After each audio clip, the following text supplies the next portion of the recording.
Now on Fox 14, a building collapse in Girard, Kansas has nearby business owners questioning safety and what could have been done to prevent it. President Biden wraps up the first day of his international trip. I'm Madeleine Rivera in Washington with more on his meeting with the Pope and the President of France coming up. The 4 states' most watched news starts now. Thank you for joining us tonight. I'm Jordan Abbey. A Joplin man gets life in prison for murder. Last month, a jury convicted Stephen Thompson of killing Carissa Girard and critically injuring his estranged wife, Christina Thompson, back in 2015. Today, a Jasper County judge handed down Thompson's sentences. He gets life in prison without the possibility of parole for first-degree murder. Thompson also got a total of 130 years on other charges to be served consecutively. A building collapse in the Girard, Kansas City Square forces closures and a business relocation. It's also left some neighboring businesses' owners frustrated and asking the city to take a more hands-on approach with the square. KOAM's Mike Mahoney spoke to those business owners and the mayor of Girard to learn more.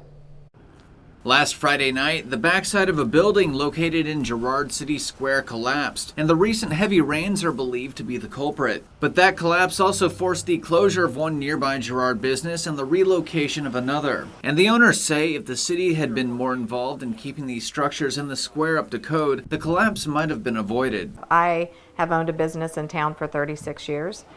And I have for the last 13 years been actively trying to get them to do something with codes and with zoning.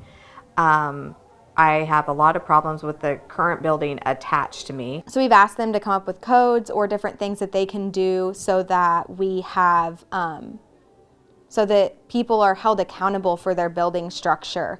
Currently, we have never had anyone in the 4 years that my boutique has been there come in and inspect us. But these business owners, who are also mother and daughter, say that Girard City Square should be a point of civic pride and would like to see the city take a more proactive role in keeping its buildings in a habitable shape while also encouraging businesses to set up shop in the square. With dilapidation, it helps deplete revenue for our entire community. It helps give people reasons not to come here because there's empty buildings instead of having them full of like retail business or restaurants. But things could be changing for Girard's downtown square. The business owners say that at the most recent city council meeting, they felt their concerns were heard and that the ball could get rolling on a new relationship between Girard City Hall and the businesses on the square. Suggested starting like a downtown business organization, which the city would be involved in. Our city attorney said that he would want to be involved in to make sure things were done,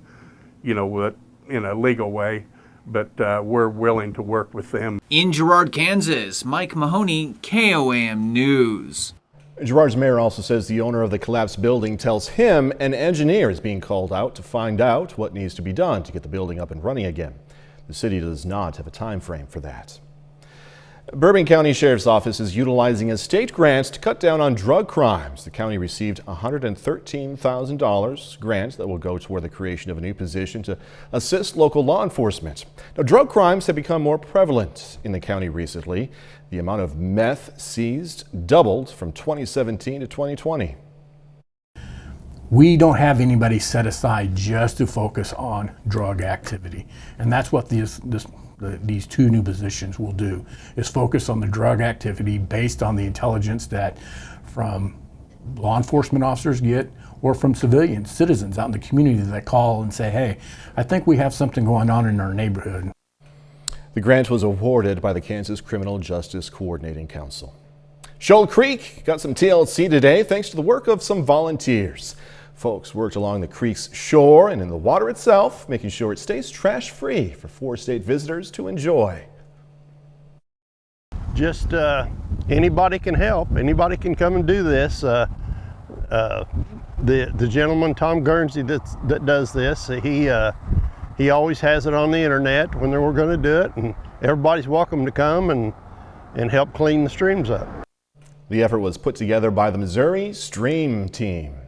Well, Halloween is just around the corner and federal health officials are pulling out all the stops to make sure trick-or-treating doesn't become a super spreader event. Fox News correspondent Jonathan Seary has more from Atlanta.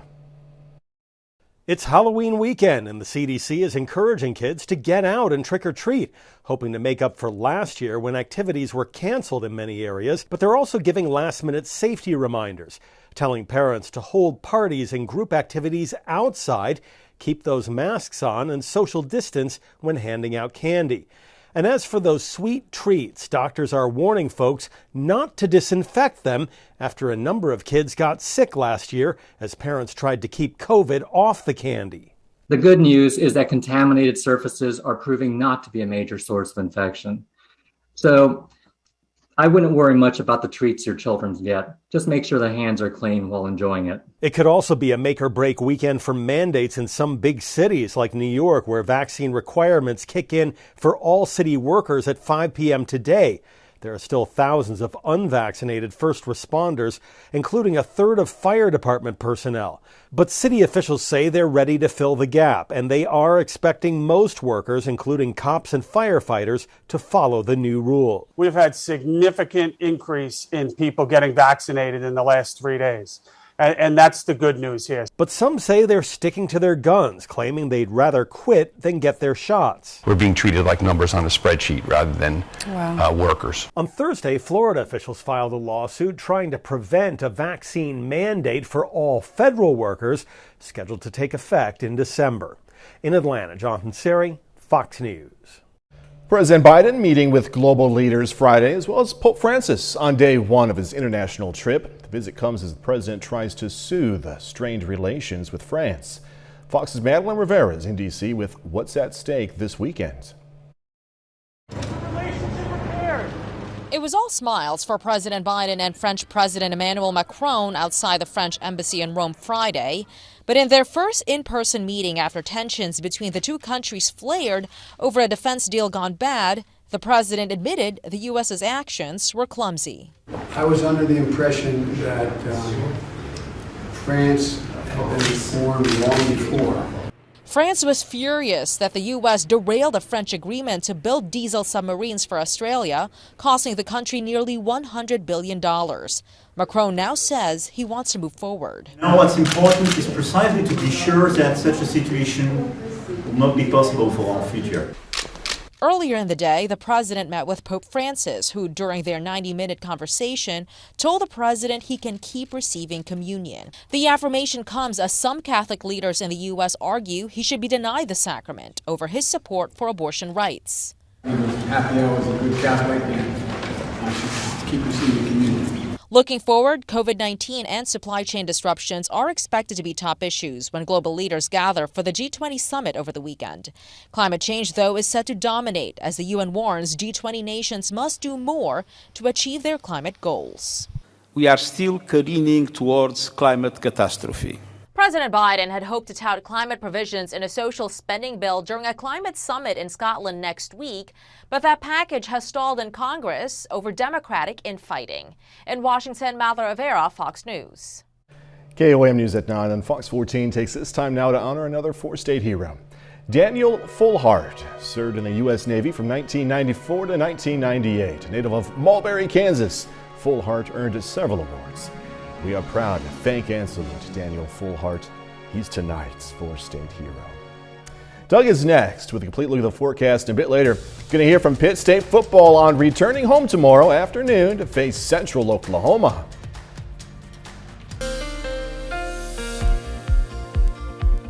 Well, it turned out to be another gloomy day for us today. We had some showers during the morning hours.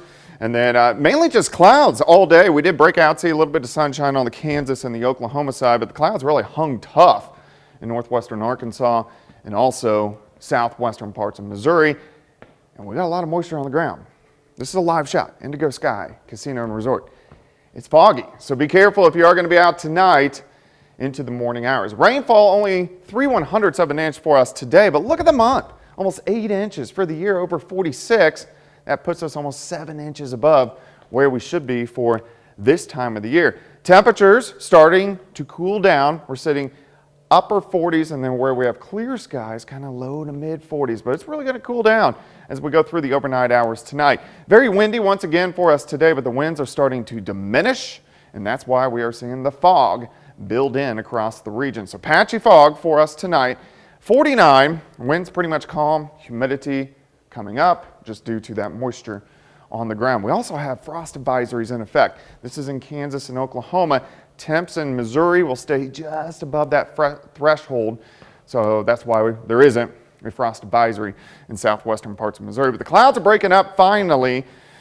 We're starting to clear out just a bit across the region as this whole storm system wraps up. Big system covering the eastern third of the country, but if we look out toward the west, there's not that much going on. So that's our weather as we go through the next couple days. Let's go through time for us tonight, dropping back upper 30s to near 40 degrees.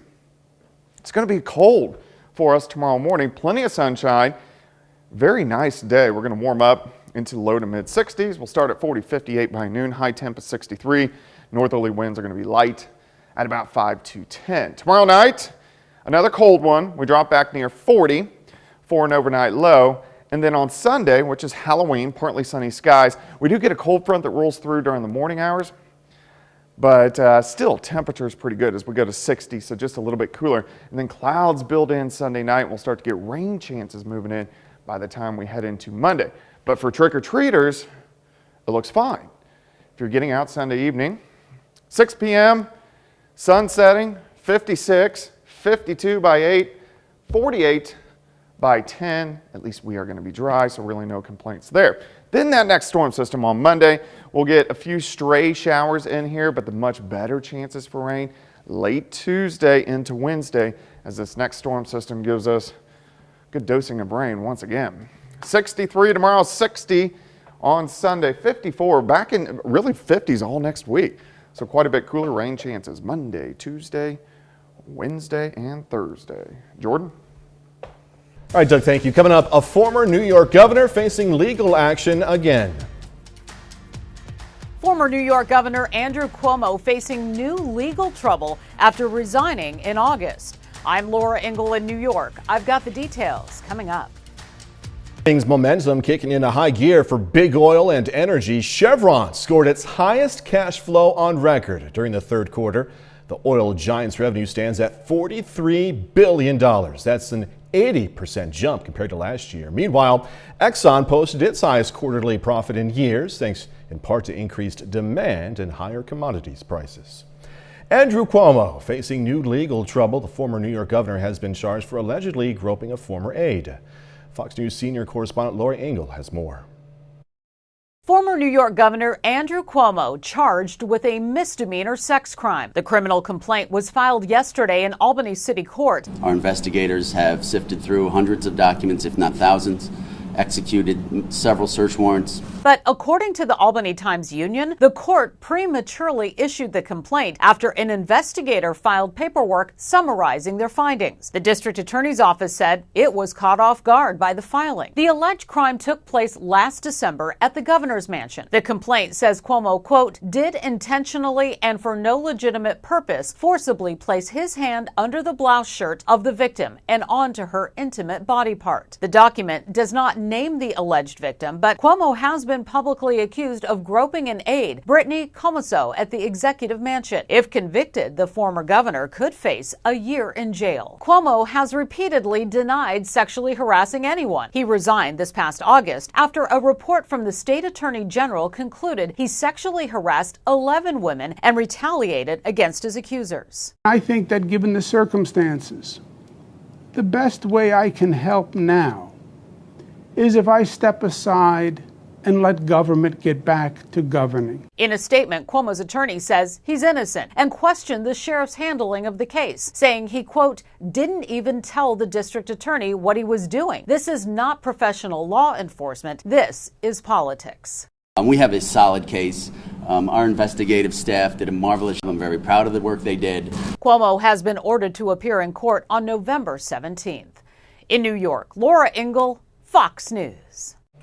Next, a bigger budget for that big dinner. Your Thanksgiving dinner is going to be more expensive this year for a whole lot of economic reasons. I'm Caroline Shively in Fulton, Maryland. I'll explain coming up. Deep discounts are still in store for Halloween weekend. According to Refinitiv, online discounts on Halloween looks to jump nearly 70% this year. This comes as more Halloween costumes are being sold online. Halloween home goods are also more abundant this year. New economic numbers are out today on inflation, and they're already hitting your holidays. So if you want a cheap Thanksgiving meal this year, you better skip that turkey and the sides, probably the dessert. Fox News correspondent Caroline Shively is at a Maryland turkey farm to give us the lowdown on high prices. The presidential turkey pardon is an annual tradition at the White House. But this year, the birds are so high-priced, President Biden might be tempted to eat them instead of set them free. In fact, this Thanksgiving, your turkey could be the most expensive it's been in the 400 years since the whole thing started. It'll cost about $3 more, $3 to $5 more for a turkey this year than it did last year, which is, if you're feeding a family of 6 to 20 people, that's not a big increase. But when you add that into everything else you're going to have to buy for your Thanksgiving dinner, yes, it's going to go up.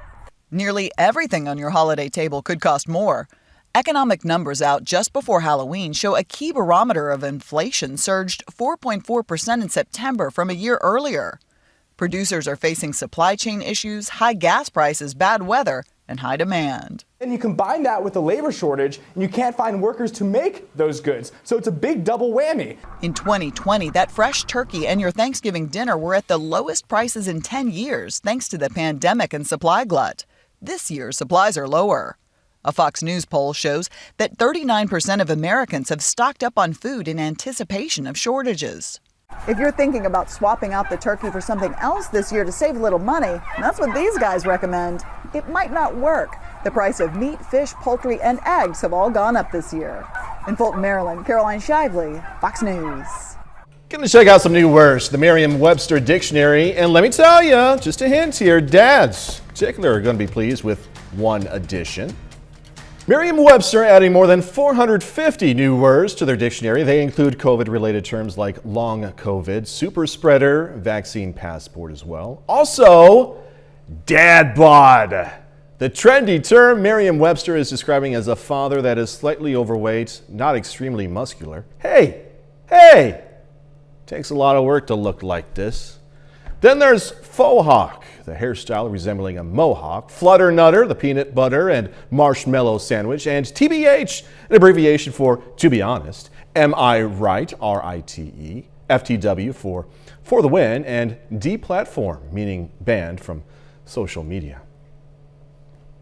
This dad bod I'm proud of, okay? Dad bod. BRB. But first, 30 more minutes news, weather, and sports coming away. Gonna check out the work behind the screams at a Southwest Missouri haunted house. Call it brewflation. The price of beer is going up. I'm Grady Trimble with Fox Business in Chicago. Coming up, why your next round of drinks might cost you more. Halloween is just days away now, and many want to celebrate by going to a haunted house. But how much work goes into setting one of these things up? KOAM's Bronte Sorotsky spoke with the owners and cast of a haunted house in Carl Junction to find out. It has a special reason that causes them to put one on every year. It's that time of year when people of all ages get into the Halloween spirit. Here in the 4 states, many do that at a haunted house. So if you just go right down the road, you're going to find 2 more haunted houses. If you go just right up the road a little bit, you're going to find another one. If you go into Parsons, you're going to find one. These houses that open every year don't happen overnight. In fact, Maggie Etris, the owner of Wolfman's House of Screams, says she started planning next year's haunt before the current season even ends. So we just start planning what would look good, what would be good. So we just write all that down, and then we get the materials. The name of this haunted house hits close to home for Etris. Wolfman's has been around since 2003 by my dad, the Reggie the Wolfman Pippin, and he did most of the hard work. And so I've been doing this with him since I was in junior high. And so he dressed me up. He always dressed up like the Wolfman. For other longtime cast members like Glenn Reinman, who's been doing this for 16 out of the 18 years this haunted house has run, it's about making sure everyone, especially the kids, can enjoy the scary fun. For my friend. You know, he asked me to do it. Been here ever since. Reggie's thing was he wanted the kids to enjoy it, to understand what it's all about. It's just all fun. So they work together all year long to put on a good show for Halloween for their loved one's memory. Anything I can do to give back to the community, and I can use my dad's memory to do that, is what we do. In Carl Junction, Bronte Sorotsky, KOAM News. The haunted house runs on volunteers, and the owner says they work to make it bigger and better every year in her father's memory. Well, some brave men today helped wrap up Breast Cancer Awareness Month in style. High style. You guys race, or at least wobbled right there, in high heels in the first ever Freeman Health System stiletto sprint as a crowd cheered them on. Participants included Joplin city leaders, some area media representatives as well. Among them, dude, that's awesome, our very own Chris Warner there in the middle. By the way, Mayor Ryan Stanley showing off some nice legs. I just said that, Mayor, yes. Now, neither the mayor or Chris won the race. That honor goes to KCU's Travis Renfro. Of course, I want to give a shout out to my KCU family. Thank you for coming out and supporting us and having me be a part of this amazing event. Freeman, thank you. Just our community. Thanks to everyone that supports us at KCU and Freeman, and then plus our community. So thank you for everyone. Renfro took home the Golden High Heel Trophy. Big congratulations. Joplin school officials today celebrated the opening of a new learning space, several of those spaces, at Kelsey Norman Elementary. The district added around 8,300 feet of space to the school. We have 2 kindergarten classrooms. We have some special education classrooms. We have collaborative space, multi-use area, restrooms, lots of storage, tremendous amount of things that will enhance the learning at Kelsey Norman. The cost of the construction is covered by taxpayers who approved a $25 million bond last year. $3 million went into this project. The remaining funds are to be used in the construction of the new Dover Hill Elementary School that's going to replace Columbia and West Central Elementaries. Well, Gap and Walmart are teaming up to launch a furniture line. The collection is going to feature 150 pieces, priced from $50 to $629. This line comes after the two launched a home collection in June. A new study shows use of an epidural during labor and delivery does not have an adverse effect on newborns or childhood development. Researchers looked at more than 400,000 mother-infant pairs in Scotland over a 10-year period, and they found no link between epidural use and childhood outcomes at age 2, suggesting epidurals are safe for both mother and baby. Pain caused by a heart attack may be felt beyond the chest. A new guideline from the American Heart Association warns that discomfort in the shoulders, arms, jaw, neck, back, and upper abdomen may signal a heart problem. Doctors recommend getting these symptoms checked before just dismissing them. A protein-packed diet may lead to a greater risk of aggressive prostate cancer. A study from the Cleveland Clinic pinpointed certain molecules in the gut associated with the disease. Researchers found men with elevated levels of nutrients found in red meat, beans, soy, egg yolks, and high-fat dairy products were more likely to be diagnosed with deadly prostate cancer. Higher prices could be brewing for your favorite alcoholic beverage. Beer makers say growing costs are bubbling up across the supply chain. Fox Business Network's Grady Trimble has more from a brewery in Chicago. Whether it's the cost of aluminum for cans, cardboard for packaging, raw ingredients like barley and hops, and transportation, it is all going up, and that could cause the next round of beer that you buy to be a little bit pricier. And David Avram is the CEO and founder here at Great Central Brewing. You know just about as well as anybody that these are rising costs that are really starting to pinch your profit margins. Absolutely. It's been a challenging, I'd say, 12 to 24 month stretch, whether there have been fluctuations in spot pricing on various materials, or just materials we use consistently every day that have seen 20 to 30% hikes like aluminum. It's put a lot of pressure on manufacturers to try and hold the line on the retail shelves. You know some breweries have already had to raise the price of the end product for consumers. You have yet to do that, but what if things stay the way they are right now? If there's continued pressure on the supply side, it's inevitable that at some point, we do have to adjust wholesale pricing, and then which impacts retail pricing for consumers. And the Bureau of Labor Statistics, their data shows that the cost of alcohol, and specifically beer, is up about 3% year over year. We talk about the rising prices of meat and fresh fruit at the grocery store. People don't like that, but then when you talk about beer getting more expensive, that is when people get really irritated. In Chicago, Grady Trimble, Fox Business. A bit later, we're hearing more about the movie set and circumstances surrounding a fatal shooting. The armorer on set of the film Rust breaks her silence following last week's fatal shooting. I'm Christina Coleman in Los Angeles. I'll tell you what she says coming up. Well, it turned out to be another gloomy day for us today. We had some showers during the morning hours and then mainly just clouds all day. We did break out, see a little bit of sunshine on the Kansas and the Oklahoma side, but the clouds really hung tough in northwestern Arkansas and also southwestern parts of Missouri. And we got a lot of moisture on the ground. This is a live shot, Indigo Sky Casino and Resort. It's foggy, so be careful if you are going to be out tonight into the morning hours. Rainfall only 3/100ths of an inch for us today, but look at the month. Almost 8 inches for the year, over 46.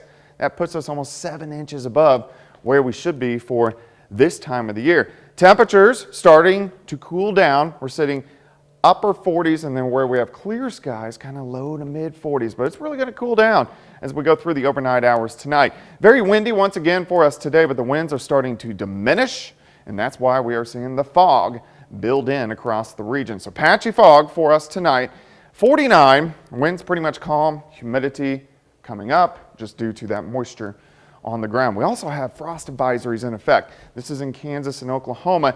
Temps in Missouri will stay just above that threshold, so that's why there isn't a frost advisory in southwestern parts of Missouri. But the clouds are breaking up finally. We're starting to clear out just a bit across the region as this whole storm system wraps up. Big system covering the eastern third of the country, but if we look out toward the west, there's not that much going on. So that's our weather as we go through the next couple days. Let's go through time for us tonight, dropping back upper 30s to near 40 degrees. It's going to be cold for us tomorrow morning. Plenty of sunshine. Very nice day. We're going to warm up into low to mid 60s. We'll start at 40, 58 by noon. High temp is 63. Northerly winds are going to be light at about 5 to 10. Tomorrow night, another cold one. We drop back near 40 for an overnight low. And then on Sunday, which is Halloween, partly sunny skies, we do get a cold front that rolls through during the morning hours. But still, temperature is pretty good as we go to 60, so just a little bit cooler. And then clouds build in Sunday night. We'll start to get rain chances moving in by the time we head into Monday. But for trick-or-treaters, it looks fine. If you're getting out Sunday evening, 6 p.m., sun setting, 56, 52 by 8, 48 by 10. At least we are going to be dry, so really no complaints there. Then that next storm system on Monday, we'll get a few stray showers in here, but the much better chances for rain late Tuesday into Wednesday as this next storm system gives us good dosing of rain once again. 63 tomorrow, 60 on Sunday, 54, back in really 50s all next week. So quite a bit cooler rain chances Monday, Tuesday, Wednesday, and Thursday. Jordan? Nationwide shortage of veterinary pet care made worse by the coronavirus pandemic has pet owners deeply worried about the future care of their animals and whether the pet care industry can adequately replace sharply dropping veterinary numbers. Fox's Christina Rendon has this story from Oakland, California. Kathy King drove from Mountain View to Concord to drop off her dog Brogan at Sage Veterinary Centers. Brogan has a heart condition. I came all the way up to Concord to a specialist, a cardiologist. She was lucky to snag an appointment. In fact, I got in here on a cancellation. They had, I was looking at a couple of months to get in. Neurology's booked out probably about 2 months. Dr. Lissa Richardson says the vet shortage across the country is due to a number of reasons. Vets have a high burnout rate. Many are rethinking their work-life balance, choosing drop-in work instead, and not enough doctors and nurses are graduating out of vet school. So we have openings for internal medicine, surgery, cardiology, neurology, oncology, and ER docs. We could use another 6 ER docs in this facility alone. The pandemic made the problem worse. Pet owners delayed checkups and vaccinations. Now almost every clinic is struggling to keep up with the demand, working under COVID safety protocols that have put a strain on efficiency. Some are cutting their 24-hour emergency services and transitioning to urgent care, like Berkeley Dog and Cat Hospital. This clinic is ending its boarding facility and will stop seeing exotic animals mid-December. Other vets have simply closed. The instant one neighboring facility goes down or their wait times are so long that people are calling around, we feel the increased flow here. Shelters feel it too. The shelters are vying for those few veterinarians just like private practices are, and many are losing out. And so we have a whole population of animals in shelters who are not receiving care, or their care is endangered because of this. Dr. Jennifer Scarlett, president of the San Francisco SPCA, says nationwide there may be a shortage of vets by 3,000 to 5,000. That number is expected to grow to 14,000 by the year 2030. You're super nervous. Vets are asking the public to have patience, stay on top of scheduling appointments and medications for your pet. Christina Rendon, KTVU, Fox 2 News. Coming up in sports, going to hear from the voice of the Chiefs, Mitch Holthus, ahead of the team's Monday night showdown with the Giants. Plus, Pitt State football entering the final 3 weeks of the season. Going to hear from the team on their matchup with Central Oklahoma next.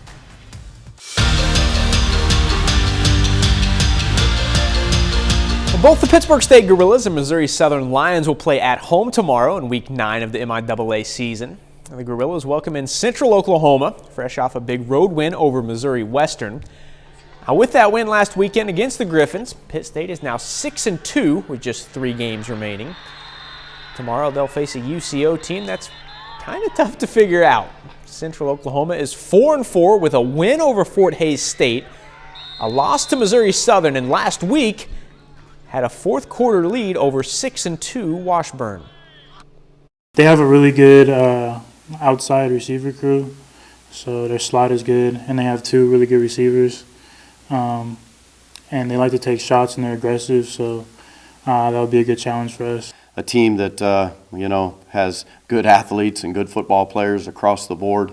They do a good job of trying to establish the run game. They do a good job of trying to stop the run defensively, and once again, we have our work cut out for us. It's always good to play at home. You got your fans, you got family that can actually come to the game. It's that electric feeling, man. It'll be another booster for us to come out and do what we're supposed to do and protect the jungle. The Kansas City Chiefs are 3-4 in their first 7 games. Last week they fell to Tennessee on the road 27-3. This week they're back to playing in prime time, facing the New York Giants on Monday night. Like we do every Friday night, right now it's time to hear from the voice of the Chiefs, Mitch Holthus, in this week's Minute with Mitch.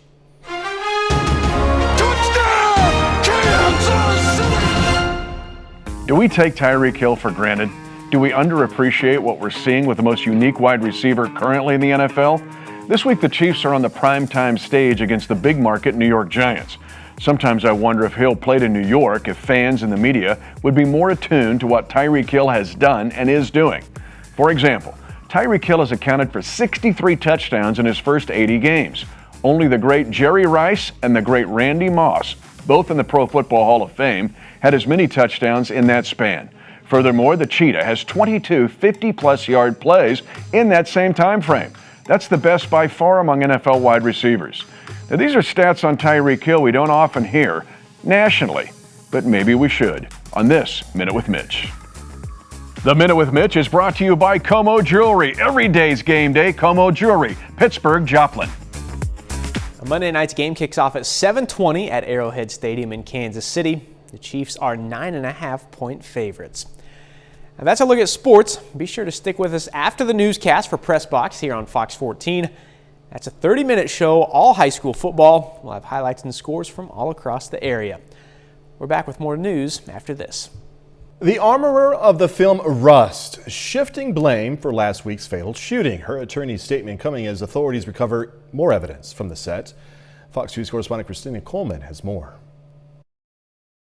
The armorer on the set of Rust breaking her silence following an on-set shooting that left cinematographer Helena Hutchins dead. In a statement made through her attorneys, Hannah Gutierrez-Reed says she doesn't know how live ammo got on set, writing in part, quote, "Ultimately, this set would never have been compromised if live ammo were not introduced. Hannah has no idea where the live rounds came from." She also shifted blame onto the film's producers for safety lapses. Her attorney saying Hannah, quote, "thought for training, days to maintain weapons, and proper time to prepare for gunfire, but ultimately was overruled by production and her department." Gutierrez-Reed is a main focus of the investigation into Hutchins' death. She was one of a few people who handled the gun prior to actor Alec Baldwin discharging it. We're focusing on the 3 individuals that had either handled the firearm or inspected the firearm prior to to it being handed to Mr. Baldwin. So there's the armorer, Hannah Gutierrez Reed, assistant director David Halls, and then Mr. Baldwin himself. Meanwhile, Fox News confirms authorities have recovered more ammunition and firearms from the set during a new search. A newly released inventory document shows a dozen revolvers and one rifle were removed from a white prop truck. Bags with ammunition and a replica rubber revolver were also recovered. Investigators say this is a complex case and more search warrants are likely. In Los Angeles, Christina Coleman, Fox News. All right, the trailer for The Real Charlie Chaplin, plus some other Hollywood news, Hollywood Nation, coming your way. Music, drama, intrigue, and gaga. It's all in today's Hollywood Nation. Here's Fox's Ashley Dvorkin. Ain't it funny? Musical honors and movie trailers lead today's Hollywood Nation. First time's the charm for Olivia Rodrigo. The pop singer goes into the 2021 American Music Awards with the most nominations, with 7 nods total in her first year eligible. The weekend follows with 6. The fan-voted AMAs air November 21st on ABC. Come, meet the family. A new trailer for House of Gucci has been released, featuring its star-packed cast, including Lady Gaga, Adam Driver, and a transformed Jared Leto. They had it all. Wealth, style, power.